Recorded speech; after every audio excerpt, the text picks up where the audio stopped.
Локацијата каде што ќе поминува новиот експресен патен правец Штип-Кочани е најповолна од повеќе аспекти, а според добиените оценки ги задоволува потребните параметри за влијанието врз животната средина.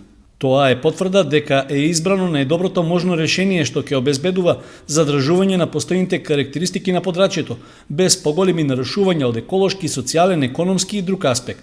Ова, меѓу другото, беше речено на јавната презентација и расправа што се одржа во Облешево, а на која се разгледуваше извештајот за стратегиската оценка врз животната средина за проектот за изградба на сообраќајницата. Голем интерес предизвика презентацијата меѓу присутните представници од локалните самоуправи, од предпријатијата и од граѓаните од општините од регионот. При тоа присутните најмногу дискутираа за можностите за сообраќајно поврзување на населбите во кои живеат со новиот пат. Гледаме голема заинтересираност и активно учество од нивна страна.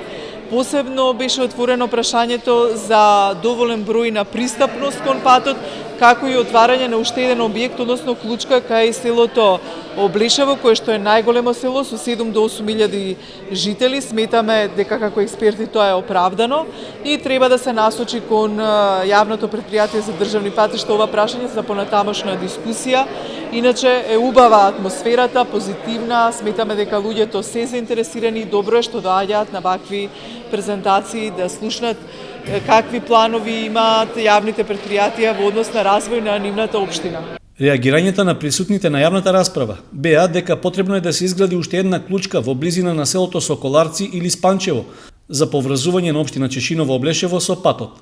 Сегашното решение во предложениот технички план обезбедува такви сообраќајни врски само кај железничката станица Ванчо Прке, кај Крупиште и кај Кочани. Токму тоа е причината од локалната самоуправа на Чешиново Облешево да бараат вметнување на уште една клучка. Видите сами и самите граѓани и бизнис секторот, значи имаме доста фирми кои гравитираат на овој пат, вклучително имаме доста оризови фабрики, мелници, рудници, после геотермални води, вклучително што ги има двете алтернативни клучки, се едната кај Кочани и другата кај Пробишти.